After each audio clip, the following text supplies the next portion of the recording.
नमस्कार विद्यार्थी मित्रांनो, शुभदा विद्यालय यूट्यूब चॅनलमध्ये पुन्हा एकदा आपल्या सर्वांचं मनापासून स्वागत. आज आपण इयत्ता 10वीच्या वर्गाचा तास घेणार आहोत. अतिशय महत्त्वाचा आपला आजचा हा व्हिडिओ होणार आहे. या तासाला आपण 10वीची भाषा विषयांची जे काही अंतर्गत मूल्यमापन आपलं होतं, मराठी, हिंदी, इंग्रजी या तिन्ही विषयांचं, त्या संदर्भातला हा व्हिडिओ आहे. आपण या व्हिडिओमध्ये मराठी विषयाची अंतर्गत मूल्यमापनाचे जे आपल्याला 20 गुण दिले जातात, त्या 20 गुणांसाठी आपल्याला हा बोर्डाकडनं पेपर आलेला असतो आणि या पेपरवर कशा पद्धतीने माहिती भरायची, कशा प्रकारची आपली तोंडी परीक्षा असेल, कोणते प्रश्न विचारले जातील, किती मार्कांचे असतील, या सर्व शंकांचं निरसन आपल्याला या व्हिडिओच्या माध्यमातून होणार आहे. म्हणून मित्रांनो, आजचा आपला व्हिडिओ शेवटपर्यंत पहा. व्हिडिओला लाईक करा, आपल्या मित्रांना शेअर करा आणि यासारखे इंग्लिश, गणित, समाजशास्त्र, त्यानंतर मॅथ्स, सायन्स प्रॅक्टिकल याचेही आपल्याला व्हिडिओ हवे असतील, तोंडी परीक्षेचे प्रॅक्टिकलचे, ते पाहण्यासाठी आपल्या चॅनलला सबस्क्राईब करून बेल आयकॉनवर क्लिक करा. म्हणजे नवीन व्हिडिओचे नोटिफिकेशन आपल्यापर्यंत सहज पोहोचेल. त्यातही आपल्याला काही अडचणी असतील तर कमेंट करून नक्कीच विचारा.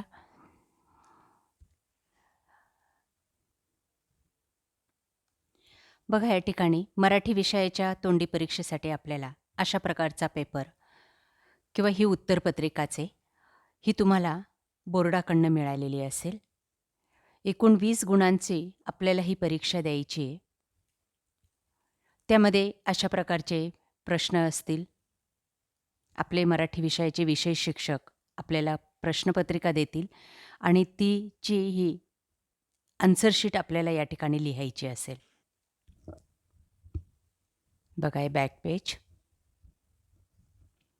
त्यानंतर ओरल एक्झामसाठी आपल्याला यापैकी प्रश्न विचारले जातील. यावरही आपण सविस्तर बोलणार आहोत. व्हिडिओ कुठेही स्किप करू नका. बघा, या ठिकाणी विद्यार्थ्याच्या सादरीकरणासंदर्भात उल्लेखनीय बाबींची नोंदसुद्धा तुमचे वर्ग शिक्षक या ठिकाणी करणार आहेत. आता ही तुमची मराठी विषयाची तोंडी परीक्षेची चालू शैक्षणिक वर्षाची अंतर्गत मूल्यमापनाची प्रश्नपत्रिका आहे. एकूण 20 गुणांसाठी ही क्वेश्चन पेपर तयार केलेली. असेच प्रश्न आपल्याला येणार आहेत. त्यामुळे या सर्व प्रश्नांची उत्तरं कशी लिहायची ते सुद्धा आपण त्या आन्सर शीटवर दाखवणार आहोत. आता सुरुवातीला फक्त ही प्रश्न लक्षात घ्या, आपल्या वहीत लिहून घ्या. पहिला प्रश्न आपला असेल श्रवण कौशल्यासाठी 5 गुणांचा. जे काही 20 गुण दिले त्याच्यातल्या 5 गुणांसाठी आपल्याला हा पहिला प्रश्न असेल. त्याच्यात सूचना दिलेली आहे, ऐका आणि लिहा. त्यामध्ये आपल्याला आपले परीक्षा घेणारे जे काही शिक्षक असतील ते आपल्या पाठ्यपुस्तकातले कोणतेही 5 वाक्य किंवा 5 कवितेच्या ओळी आपल्याला ऐकवतील. एक एक करून ते आपल्याला तोंडी लिहायचं असेल, ऐकून आपण लिहायचं आहे. बघा, पहिलं वाक्य, चेहऱ्यावर सुरकुत्या पडल्या तरी आजीच्या सौंदर्यात उणेपणा आला नव्हता. 2 वेळा ते वाक्य रिपीट केलं जाईल. आपण ते लक्षपूर्वक ऐकायचं आहे आणि जसंच्या तसं शुद्ध स्वरूपामध्ये ते लिहायचं आहे. प्रत्येक वाक्याला तुम्हाला या ठिकाणी 1 मार्क दिला जाणार आहे. तुम्ही जर 2 चुका केल्या शुद्ध लेखनाच्या तर त्या ठिकाणी तुमचा 1 मार्क्स हा जाणार आहे. त्या ठिकाणी 0 मार्क्स तुम्हाला त्या वाक्याला मिळणार आहेत. म्हणून मित्रांनो, या ठिकाणी जसं दिलंय तशाच पद्धतीने आपण ते वाक्य लिहायचं आहे. किंवा आपल्याला या व्यतिरिक्तही दुसरी वाक्य आली तरीसुद्धा ती पुस्तकात कशा पद्धतीने दिलेली आहेत त्याच पद्धतीने आपल्याला लिहिणं अपेक्षित असणार आहे. दुसरं आहे, पुस्तक वाचण्याची वाट पाहण्यात उन्हाळ्याच्या आधीचा काळ लेखिकेला वेळ लावायचा. हे दुसरं वाक्य लिहायचे 1 गुणासाठी. तिसरं वाक्य बघा, जया अंगी मोठेपण तया यातना कठीण. हे तुकाराम महाराजांचे वचन अण्णासाहेबांना तंतोतंत लागू पडते. स्वल्पविरामसुद्धा द्यायचा आहे. विरामचिन्हांचा व्यवस्थित वापर करायचा आहे. एकही तुम्ही विरामचिन्ह मिस केलं तर लगेच तुमचा अर्धा मार्क्स कट होणार आहे. चौथं वाक्य, अगदी सुरुवातीच्या काळात रुपाली व सोनाली यांचे एकमेकांशी पटत नसे. पाचवं वाक्य, आयुष्यात मोठे व्हायचे असेल तर अंगी नम्रता हवी. या पद्धतीने 5 वाक्य तुम्ही जसंच्या तसे लिहिले की तुम्हाला 5 पैकी 5 गुण हे मिळणार आहेत. त्यानंतर ब भाग असेल पुढच्या 5 गुणांसाठी. त्यावर आपल्याला दिलेल्या विषयावर आपले विचार प्रकट करायचे असतील. हा एक भाग असेल. साधारणतः तुम्हाला कोणतेही 2-4 विषय दिले जातील आणि त्या विषयांवर तुम्हाला बोलायला सांगितलं जाईल. कमीत कमी 5 मिनिटापर्यंत तुम्ही त्या ठिकाणी आपलं मत त्या विषयासंदर्भात व्यक्त करायचं आहे स्पष्टपणे, भाषणासारखं. त्याला तुम्हाला 5 पैकी गुण हे दिले जातील. किंवा यालाच किंवाचा प्रश्न असेल. बघा या ठिकाणी आपल्या उत्तरपत्रिकेतच दिलेला आहे. वाचलेल्या कोणत्याही एका पुस्तकाविषयीचं स्वमत प्रकट करायचे. तुम्ही 10वीच्या वर्षी किंवा नुकतंच एखादं पुस्तक वाचलं असेल, त्या पुस्तकाविषयी तुम्हाला आपलं मत व्यक्त करायचं आहे. बघा त्या पुस्तकाचं नाव आणि लेखकाचं नाव सांगितलं की 1 गुण मिळणार आहे. पुस्तकाची वैशिष्ट्ये 3-4 वाक्यात सांगितली की 1 गुण.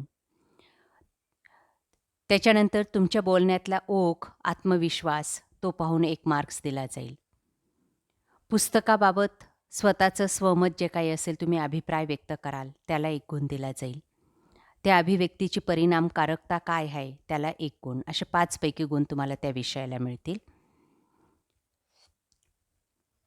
त्यानंतर हा दुसरा विषय आहे, तो मी आता मगाशी तुम्हाला सांगितला भाषणाचा. तुम्हाला दिलेल्या विषयावर आधारित आपले विचार प्रकट करायचे आहेत. मग त्याच्यामध्ये विषय निवडीचं कारण तुम्ही सांगितलं की 1 गुण, आशयाची समर्पकता 1 गुण, आत्मविश्वासाला 1 गुण, मुद्देसूद मांडणीला 1 गुण असेल आणि परिणामकारकता तुमचं बोलणं किती समोरच्याला समजलं त्याला 1 गुण, असे 5 गुण मिळतील. किंवाला अजून एक विषय दिलेला आहे या ठिकाणी. तर तुमच्या पाठ्यपुस्तकातील पाठ किंवा कविता, तुम्हाला बाहेरचे विषय नाही आहेत, पण मग आपल्या पुस्तकातले कविता किंवा पाठावर कोणत्याही एका पाठावर आधारित किंवा कोणत्याही एका कवितेवर आधारित तुम्हाला बोलायचं आहे 5 मिनिटासाठी. कवितेचं नाव, पाठाचं नाव सांगा, त्याच्यामध्ये काय दिलं आहे ते सांगा, तुमच्या बोलण्यातला आत्मविश्वास दाखवा, मुद्देसूद मांडणी करा आणि समोरच्याला समजेल असं विचार स्पष्ट करा. त्याला तुम्हाला 5 मार्क्स असतील. तिघांपैकी कोणत्याही एक विषयावर आधारित आपल्याला आपलं मत व्यक्त करायचं आहे, भाषण करायचं आहे आणि 5 मार्क्स मिळवायचे आहेत. हे झाले तुमचे 10 गुणांसाठी उत्तरपत्रिका दिलेली बोर्डाने ते. आता हे 10 गुण तुमच्या अंतर्गत मूल्यमापनासाठी असतील. भाग दुसरा, स्वाध्याय. तुम्ही वर्षभर स्वाध्याय केलेले असतील आणि शेवटी तुम्हाला 2 स्वाध्याय दिले जातील आणि त्या 2 स्वाध्यायाचं लेखनाला तुम्हाला 10 मार्क्स मिळणार आहेत. स्वतंत्र अशा पेजवर किंवा वहीवर आपल्या शिक्षकांनी जसं सांगितलं असेल तशा पद्धतीने या 2 स्वाध्यायांचं लेखन तुम्ही करून द्या. तुम्हाला त्या ठिकाणी 10 गुण हे मिळणार आहेत. आता सगळ्यात महत्त्वाचा विषय, ही आपली बोर्डाकडनं आलेली उत्तरपत्रिका, त्यात माहिती कशा पद्धतीने भरायची. बघा या ठिकाणी सुरुवातीला दिलेले शाळेचे किंवा केंद्राचं नाव, मग ते आपण लिहायचे. आपली शाळा जी काही असेल त्या शाळेचं नाव लिहायचे. पुढं आहे सांकेतिक क्रमांक. बघा या ठिकाणी इथं शाळेचं नाव लिहायचं आहे आपल्या. इथं सांकेतिक क्रमांक, आपल्या शाळेचा सांकेतिक क्रमांक आपल्या शिक्षकांना विचारून घ्या, तो लिहायचा आहे.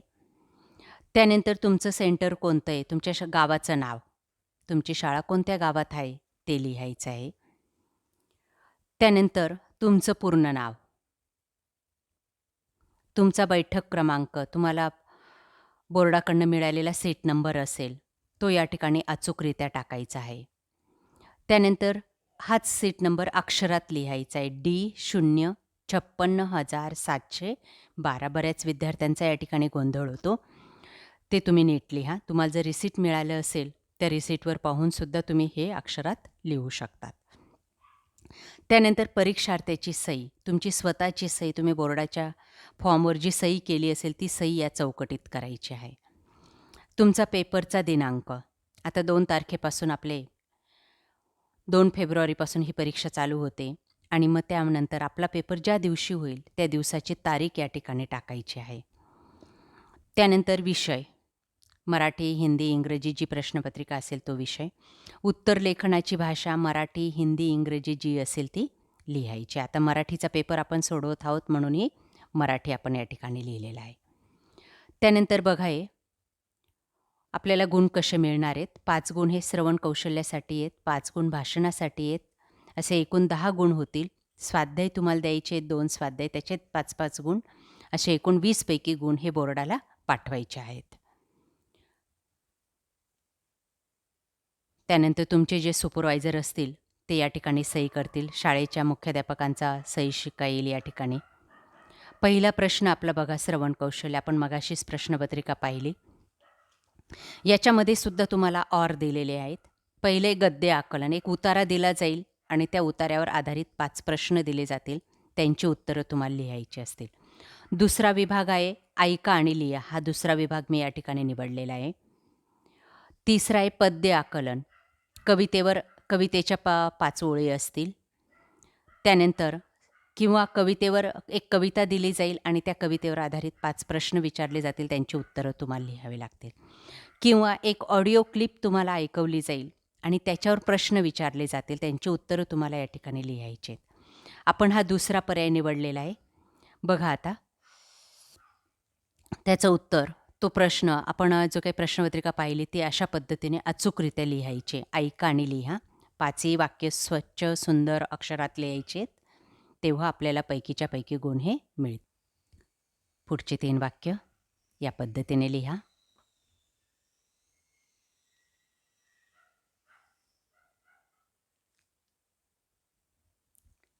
त्यानंतर तुमचं जे काही भाषण कौशल्यावर आधारित या तिघांपैकी एक तंत्र आपण निवडणार आहात, त्याचं गुणदान या ठिकाणी केलं जाईल. आणि सगळ्यात शेवटी तुमच्या सादरीकरणातल्या ज्या काही उल्लेखनीय बाबी तुमच्या टीचरला वाटतील त्या या ठिकाणी नोंद केल्या जातील. अशा प्रकारे विद्यार्थी मित्रांनो आपलं भाषा विषयाचं अंतर्गत मूल्यमापन यावर्षी होणार आहे. व्यवस्थितरित्या परीक्षेला सामोरे जा, तयारी करा. यासारखे हिंदी, इंग्रजी, गणित, विज्ञान, समाजशास्त्र याचंही अंतर्गत मूल्यमापन आपल्याला हवं असेल तर आपल्या चॅनलला सबस्क्राईब करून बेल आयकॉनवर क्लिक करा. थँक्यू.